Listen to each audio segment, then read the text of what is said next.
అనిత గారు కూడా పైన టవల్ కట్టుకొని కోడి పట్టుకున్నారా అంటే హోంశాఖ మంత్రి అనిత గారు కూడా సమాధానం చెప్పాలి.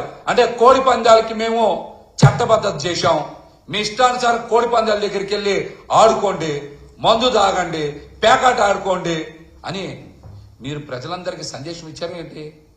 హోంశాఖ మంత్రి అనిత గారు కూడా చెప్పాలి ఈ విషయానికి. హోంశాఖ మంత్రి అనిత గారు కూడా చెప్పాలి సమాధానం. వాళ్ళ ఇష్టానుసారం మరి రాజ్యాంగబద్ధ పదవిలో ఉన్నటువంటి రఘురామకృష్ణరాజు గారు రాష్ట్ర ప్రజలకి ఏమని సమాధానం చెప్తారు? ప్రజలు కూడా తీవ్రంగా విమర్శలు చేస్తూ ఉన్నారు మీ మీద.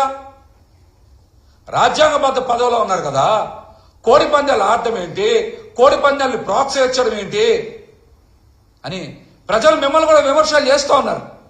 రోజు టీవీలోకి వచ్చి మాట్లాడతారు కదా. ఈ విషయం మీద కూడా మీరు ప్రజలకి సమాధానం చెప్పుకోవాలి, సమాధానం చెప్పుకోవాలి. అట్లాగనే భీమవరంలో క్యాసినోవా సెంటర్లు ఏర్పాటు చేశారు. భీమవరంలో క్యాసినోవా సెంటర్లు ఏర్పాటు చేశారు. మీ అందరికి తెలిసి ఉంటుంది, రాష్ట్రంలో చాలా మందికి తెలుసు. తాడేపల్లి గూడెంలో 1,25,00,000 రూపాయల కోడి పందానికి ముహూర్తం పెట్టారు. తెలుసు మీ అందరికీ? ముహూర్తం పెట్టి కోడి పందాలు ఆట వేశారు. కుక్కుడ శాస్త్రం ప్రకారం ఆ కోడి పందెం ఏ టైంకి నిర్వహించాలో ముహూర్తం పెట్టి మరి కోడి పందెం నిర్వహించారు. అక్కడ రాష్ట్రం ఎటువైపు పోతుంది చంద్రబాబు గారు? రాష్ట్రం ఎటువైపు పోతుంది పవన్ కళ్యాణ్ గారు? మీరు కూడా సమాధానం చెప్పాలి. కోడి పోటీలకు కూడా ముహూర్తం పెట్టారు, దానికో శాస్త్రం అని చెప్పి. 1,25,00,000 రూపాయల పందెం కదా. మరి దీని మీద చంద్రబాబు గారు సమాధానం చెప్తారా, పవన్ కళ్యాణ్ గారు సమాధానం చెప్తారా అని రాష్ట్ర ప్రజలు ఎంతో ఆశగా ఎదురు చూస్తా ఉన్నారు. ఆశగా ఎదురు చూస్తా ఉన్నారు. మనకు కూడా తెలుసు ఈ పందెంలో గుడివాడ ప్రభాకర్ గారి నెమల పుంజి గెలిచిందంట. మరి అది కూడా చూడాలి. తణుకులో మరి అక్కడ స్థానిక ఎమ్మెల్యే అరవిల్లి రాధాకృష్ణ గారి ఆధ్వర్యంలో కూడా పెద్ద ఎత్తున జరిగినాయి. కోట్ల రూపాయలు చేతులు మారినాయి. రెవెన్యూ గాని పోలీసు అధికారులు గాని కన్నెత్తి చూడలా. ఎవరైనా సరే సాధారణ ప్రజలు చిన్న చిన్న బరులు పెట్టుకుంటే తెలుగుదేశం జనసేన నాయకులు వెళ్ళి ఇష్టానుసారం కొట్టి తీసేయమన్నారంట. ఏంటి మా కోళ్ళకి కత్తుల్లేవు ఏం లేవు, మేము సాంప్రదాయ అంటే మీరు సాంప్రదాయబద్ధంగా కోడి ఆట ఆడితే కుదరదు, మాకు ట్యాక్స్ కట్టాల్సిందే. మీరు చిన్న బరి పెట్టుకుంటే 20 లక్షలు, కొద్దిగా పెద్దది పెట్టుకుంటే 50 లక్షలు, అంతకన్నా పెద్దది పెట్టుకుంటే 1 కోటి నుంచి 2 కోట్లు కట్టాలని చెప్పి కూటమి నాయకులు సామాన్య ప్రజలను కూడా బెదిరించి డబ్బులు దోచుకున్నారు.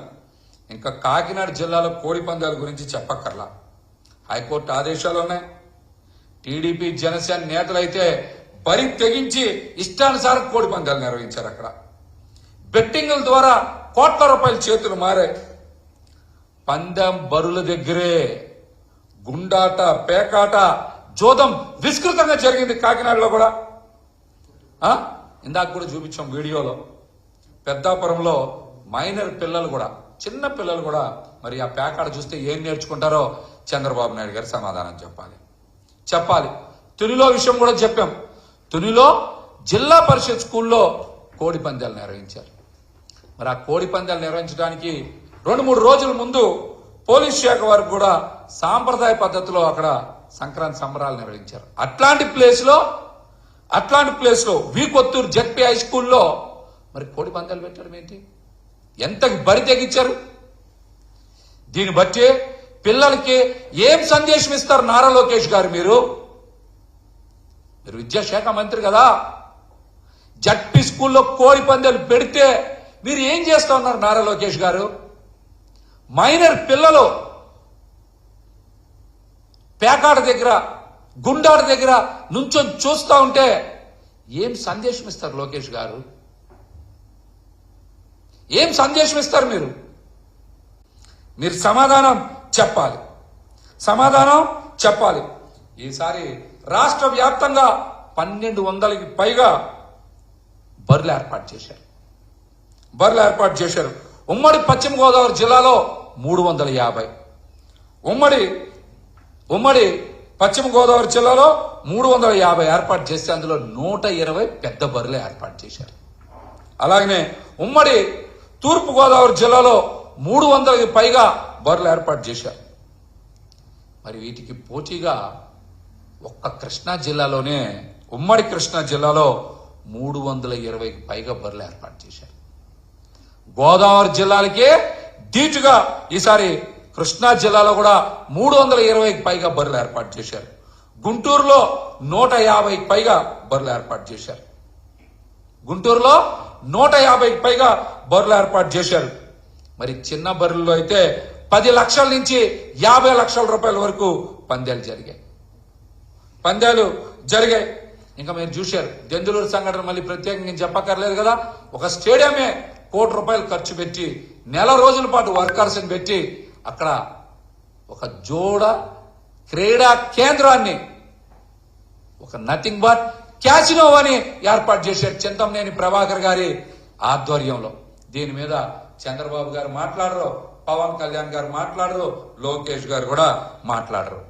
మరి హోంశాఖ మంత్రి అనిత గారు మరి ఏం మాట్లాడతారో చూడాలి మనందరం కూడా. మాట వస్తే ఆమె ఏకవచనంతో మాట్లాడే బిజీగా ఉంటారు, లేదంటే వారి పిఏ గారు తిరుమల టికెట్లు అమ్ముకునే పని మీద ఉంటారంటే ఈ మధ్య వాళ్ళని కూడా సస్పెండ్ చేశారని చెప్తా ఉన్నారు.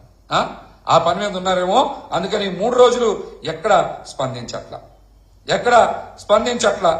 అట్లాగనే మీరు చూస్తే విస్సానపేటలో కాకతీయ ప్రీమియర్ లీగ్ అని కోడి పందాలు ఏర్పాటు చేశారు. అంటే క్రికెట్ పోటీలకు ధీటుగా కోడి పందాల పోటీలు. పామరు నియోజకవర్గంలో అయితే భారీగా కోడి పందాలు వేశారు. కూచిపూడి గాని, కోసూరు గాని